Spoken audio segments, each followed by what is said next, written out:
Kita masuk dalam firman Tuhan. Sebelumnya kita bersatu dalam doa. Kita nyanyikan pujian untuk itu.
Bapak dan Saudara, terima kasih Tuhan untuk minggu kedua di bulan Mei di tahun 2020. Kami tahu kami ada semua karena penyertaan Tuhan begitu dahsyat dan luar biasa. Bersyukur Tuhan untuk nafas kehidupan yang Tuhan berikan dalam kehidupan kami. Kami tahu Tuhan memiliki rencana yang besar. Hujan badai kami boleh lewati. Kami percaya Tuhan memberikan kami kekuatan, kemenangan dan segala sesuatunya. Perkataan kami memiliki kuasa Tuhan. Oleh karena itu, sebab itu kami berhati-hati dan berkata-kata. Karena perkataan, biar dalam perkataan kami memiliki perkataan Kristus yang mau membangun, perkataan yang menyembuhkan, berkati Tuhan. Karena Kristus hadir dan setiap perlu kami. Semua untuk kemuliaan nama-Mu Tuhan, bicara kehidupan kami firman. Haleluya, amin. Shalom semuanya. Hari ini kita ada di tanggal 9 Mei di tahun 2020. Kita bersyukur selalu karena anugerah Tuhan kita ada di tempat ini.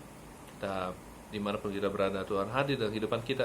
Kita mau sharing hari ini yaitu tentang kuasa di balik perkataan kita. Kalau kita baca di Amsal 16 ayat 24, perkataan kita itu berkuasa.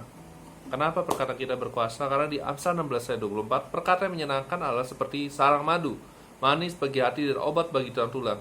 Nah, kita bayangkan kalau kita ada yang masak kayak gitu, kita bilang, aduh ini makanannya nggak enak, kayak gitu, kamu nggak cocok banget masak makanan ini, kayak gitu.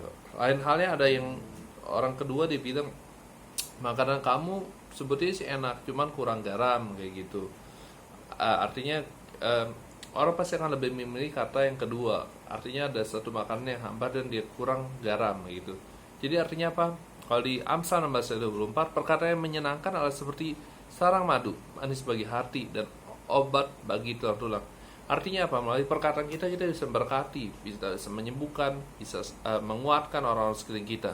Jadi guys, untuk siapapun kita, dimanapun kita berada, miliki perkataan yang berkati, membangun, sebab Tuhan ingin kita menjadi berkat dimanapun kita berada. Perkara kita memiliki kuasa. Nah, kalau kita baca di Amsal 12 ayat 6, kita buka dulu Amsal 12 ayat 6.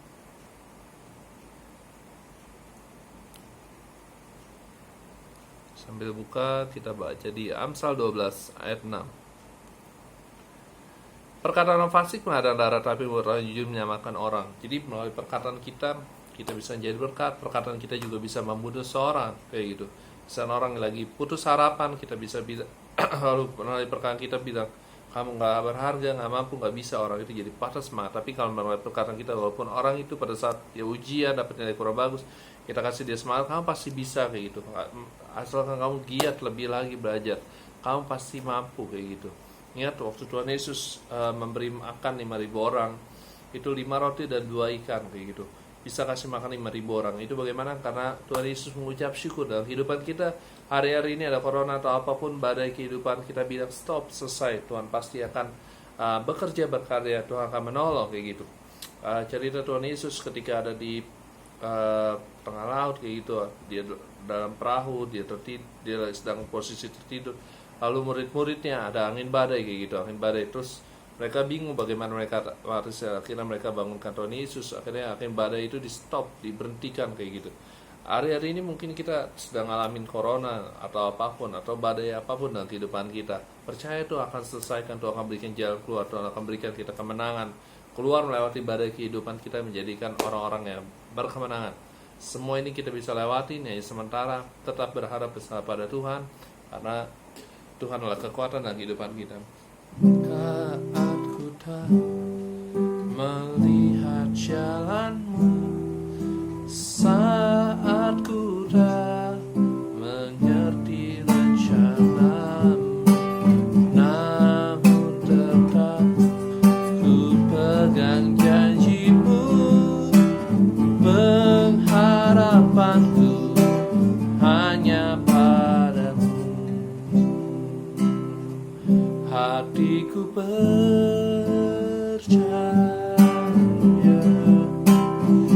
hatiku percaya, hatiku percaya, selalu ku percaya.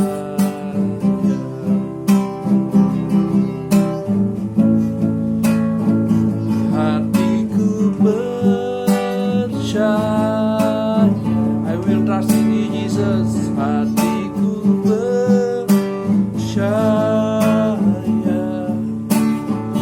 hatiku percaya, selalu ku percaya. Kita boleh percaya, maka berharap bersama Tuhan, Tuhan akan menunjukkan jalan keluar, Tuhan akan berikan kita kemampuan, kekuatan, kuasanya menyertai kehidupan kita. Kita baca lagi di perkataan yang kedua, poin yang kedua adalah Rama tadi perkataan kita punya kuasa. Yang poin kedua adalah perkataan kita memiliki dampak atau pengaruh kayak gitu. Seperti garam, kalau dicampur di sebuah air kayak gitu, itu akan menjadi asin kayak gitu. Artinya garam itu masih berfungsi atau berpengaruh, berdampak. Nah, di Amsal 12 ayat 18 dikatakan bahwa ada orang yang lancang mulutnya seperti dikaman pedang, tetapi lidah orang bijak mendatangkan sembuhan. Melalui kata-kata kita, perkataan teman kita bisa memberkati teman-teman kita bisa berdoa buat orang-orang yang sakit dan mereka bisa sembuh. Percaya, karena biru-biru Tuhan Yesus punya kuasa. Melalui perkataan kita bisa meyakinkan customer untuk customer order kepada kita. Itu juga bisa mendatangkan berkat juga dalam kehidupan kita juga. Dan melalui perkataan kita, orang yang sakit kita bisa hibur, itu juga bisa mendatangkan berkat juga bagi orang sekitar kita. Jadi memiliki perkataan yang positif, berdampak kayak gitu. Nah, di sini dikatakan bahwa Amsal 15 ayat 4 dikatakan, lidah lembut adalah pohon kehidupan, tapi lidah curang melukai hati. Jadi perkataan yang lemah lembut tuh dia bisa meredakan menjadi pohon kehidupan. Karena apa? Itu bisa meredakan kegeraman, meredakan sebuah kemarahan. Artinya apa? Itu akan menjadi apa? Menjadi kehidupan. Artinya kalau kita berhubungan dengan atasan kita atau bagaimanapun, kalau kita berbicara sopan atau ramah, itu akan menjadi berkat buat kita semua. Dan kita akan langgeng. Gitu. Nah, dan itu nggak menimbulkan kecerobohan, nggak menimbulkan sakit hati, itu nggak melukai orang lain pada perkataan kita. Nah, di poin ketiga adalah perkataan kita memiliki kuasa karena dapat mengubah keadaan. Kenapa bisa mengubah keadaan? Di Amsal 17 ayat 27, orang yang berpengetahuan menahan perkataan orang yang berpengetahuan berkepala dingin. Melalui perkataan kita, ide-ide kita yang kreatif, cuma kita akan bisa berada di tempat-tempat posisi tertentu. Kayak Yusuf melalui perkataannya, dia bisa menafsirkan sebuah mimpi melalui perkataan yang memberikan jawaban yang tepat, memberikan jawaban yang benar juga. Dia menjadi seorang perdana menteri, Tuhan promosikan melalui perkataan kita. Tuhan akan pakai perkataan kita menjadi berkat. Melalui perkataan kita akan menghasilkan banyak hal yang dahsyat dan luar biasa, hasilkan baik material maupun menjadi penyembuh bagi orang-orang sekeliling kita. Jadi poin ketiga adalah melalui perkataan kita itu bisa merubah keadaan kita, merubah posisi kita dimanapun kita berada. Jadi hati-hati dalam kita berkata-kata kayak gitu. Amsal 17 ayat 22, hati yang gembira adalah obat yang manjur, tapi semangat yang patah mengeringkan tulang. Nah, melalui perkataan kita juga kita bisa, ketika kita gembira itu akan memberikan dampak bagi orang sekeliling kita juga. Orang kita sekeliling kita juga akan bergembira.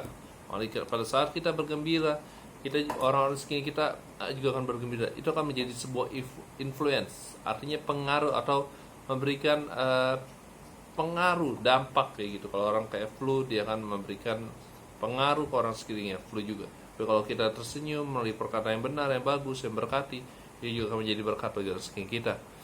Nah, di Matius 12 ayat 36 sampai 37 kayak gitu. Nah, kita baca Matius 12 ayat 36 sampai 37.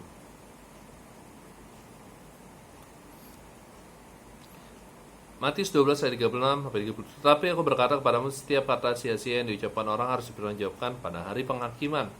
Karena menurut ucapanmu engkau akan dibenarkan, dan menurut ucapanmu pula engkau dihukum. Jadi kita berkata itu harus hati-hati kayak gitu.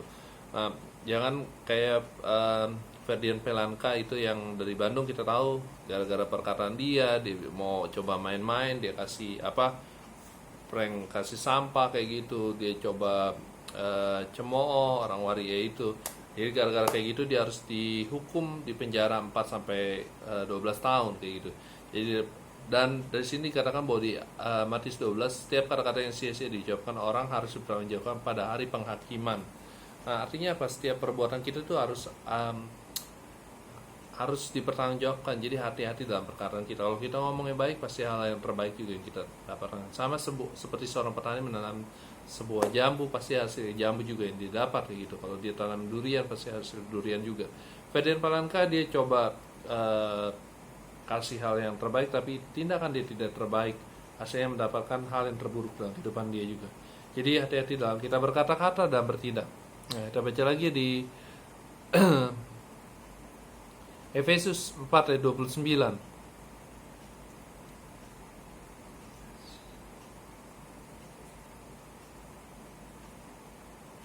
Efesus 4 ayat 29. Janganlah ada perkataan kotor keluar dari mulutmu, tetapi pakailah perkataan yang baik untuk membangun. Nah, firman Tuhan mengatakan bahwa kita nih, buat anak-anak muda, siapapun kita, orang tua juga, janganlah perkataan yang kotor keluar dari kita, tapi perkataan yang membangun, di mana perlu supaya mereka yang mendengar beroleh kasih karunia. Jadi orang yang dengar kita dikuatkan kayak gitu. Jangan orang lagi pada sedih atau gimana terus kita bilang, syukurin lu, emang lu nggak bisa, nggak mampu. Tapi selalu ada kesempatan, selalu ada jeripaya, selalu ada hasil, selalu ada kemenangan, selalu ada keberhasilan ketika kita mencoba kayak gitu. Pasti ada keberhasilan, gagal, coba bangkit lagi, gagal, bangkit lagi. Ingat, 1 tahun ada 365 hari, 1 hari ada 24 jam, 1 jam ada 60 menit, 1 menit ada 60 detik, 1 detik itu begitu berarti dalam kehidupan kita. Jadi masa kita gagal terus, gagal bangkit, percaya keberhasilan kita akan miliki. Nah, Walt Disney kayak gitu. Walt Disney pada saat dia, walaupun dia sudah meninggal, kenapa hasil karyanya tetap ada? Itu karena apa? Karena Walt Disney memiliki sebuah perkataan bahwa dia akan menjadi sesuatu hal yang luar biasa, dia akan menjadi terkenal, dia akan melalui impian ini akan menjadi sebuah kenyataan kayak gitu. Sampai sekarang kita bisa nikmati Walt Disney kayak gitu. Jadi perkataan kita tuh itu menghasilkan hal yang luar biasa, memiliki perkataan hal yang luar biasa. Nah, dikatakan bahwa di ayat 32, tetapi hendaklah kamu ramah seorang terhadap yang lain, penuh kasih, mesra dan sayang, ampuni sebagaimana Allah dalam Kristus telah mengampuni kamu. Jadi melalui perkataan kita juga kita bisa mengampuni orang sekeliling kita, bisa memaafkan seperti Allah juga mengampuni kayak gitu. Jadi kita bisa melepaskan pengampunan juga, kita bisa melepaskan berkat juga melalui perkataan kita. Jadi kita baca lagi di Yakobus 3 ayat 6.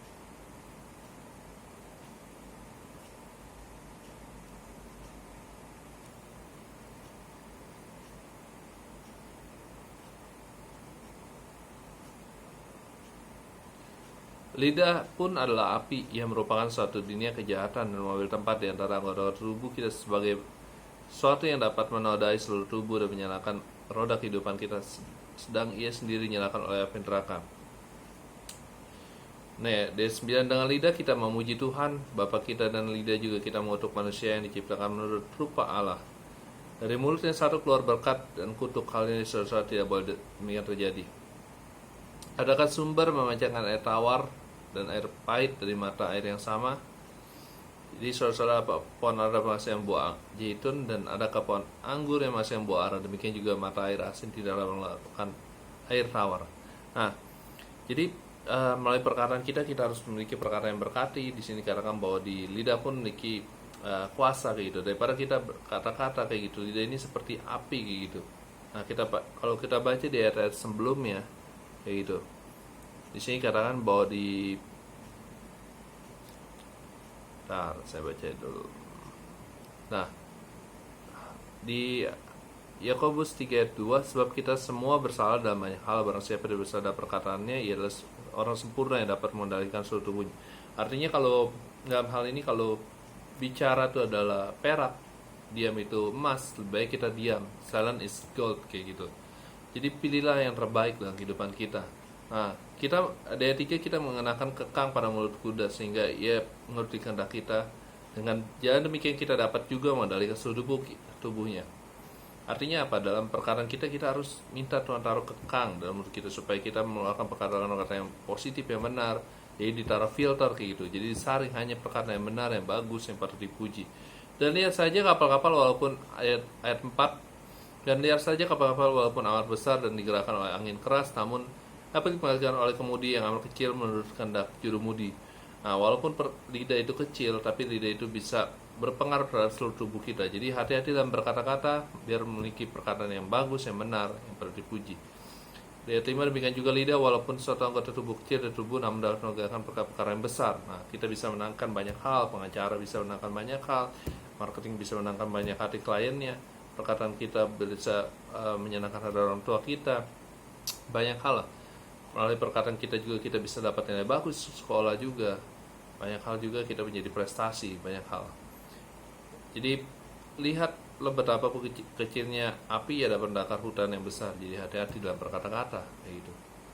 Jadi sudah kita baca semua. Jadi dikatakan bahwa tadi di ayat 11, adakah sumber membacakan air tawar dan air pahit dari mata yang sama?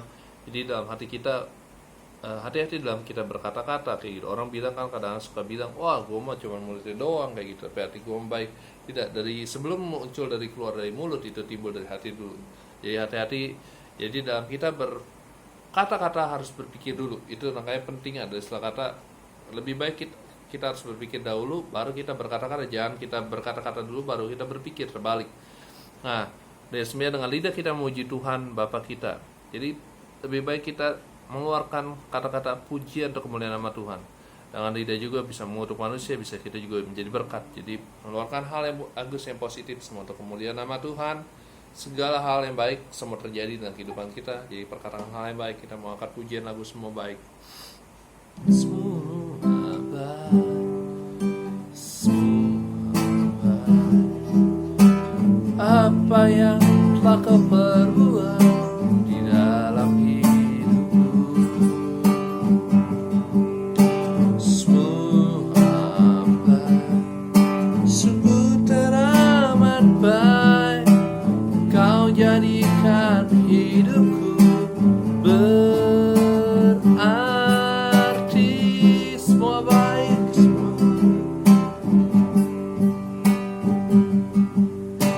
semua baik, semua baik. Apa yang telah kau perbuat di dalam hidupku,